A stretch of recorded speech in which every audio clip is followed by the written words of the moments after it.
ರಾಜ್ಯದಾದ್ಯಂತ ಶಾಲಾ ಮಕ್ಕಳಿಗೆ ಮೊಟ್ಟೆ ವಿತರಣೆ ವಿಚಾರದಲ್ಲಿ ಪೇಜಾವರ ಶ್ರೀಗಳು ವಿರೋಧ ವ್ಯಕ್ತಪಡಿಸಿದ ಬೆನ್ನಲ್ಲೇ ಉಡುಪಿ ಶಾಸಕ ರಘುಪತಿ ಭಟ್ ಇತ್ತ ಮೊಟ್ಟೆ ವಿತರಣೆಗೆ ಸಹಮತವನ್ನು ವ್ಯಕ್ತಪಡಿಸಿದ್ದಾರೆ.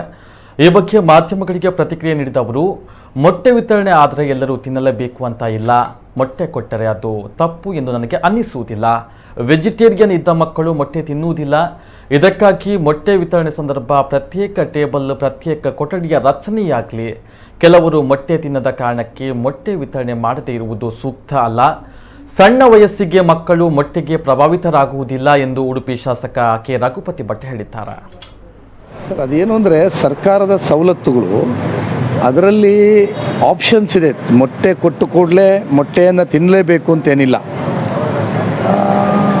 ಕೊಟ್ಟರೆ ಏನು ತಪ್ಪು ಅಂತ ನನಗನ್ಸೋದಿಲ್ಲ. ಯಾರಿಗೆ ಈಗ ವೆಜಿಟೇರಿಯನ್ ಇದ್ದ ಮಕ್ಕಳು ಅವ್ರೇನು ಮೊಟ್ಟೆ ತಿನ್ನಲಿಕ್ಕೆ ಆಗಲ್ಲ. ಆ ಮಕ್ಕಳು ಮತ್ತೆ ದೊಡ್ಡದಾಗಿ ಅಲ್ಲ ತಿನ್ನೋದು.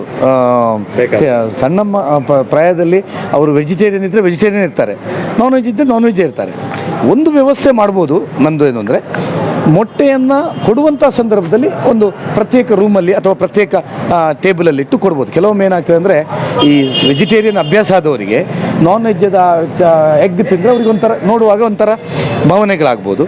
ಅದಕ್ಕೆ ಶಾಲೆಯ ವ್ಯವಸ್ಥೆಗಳಲ್ಲಿ ಅದಕ್ಕೆ ಪ್ರತ್ಯೇಕ ಟೇಬಲು ಅಥವಾ ಪ್ರತ್ಯೇಕ ಇದನ್ನು ಇಡುವಂಥದ್ದು ಸೂಕ್ತ. ಯಾಕಂದರೆ ವೆಜಿಟೇರಿಯನ್ ತಿನ್ನಲಿಕ್ಕೆ ಆಗದಿದ್ದವರಿಗೆ ನಾನ್ ವೆಜಿಟೇರಿಯನ್ ಇದು ಎಗ್ ತಿಂದು ತೊಂದರೆ ಆಗ್ಬೋದು ಅಂತ.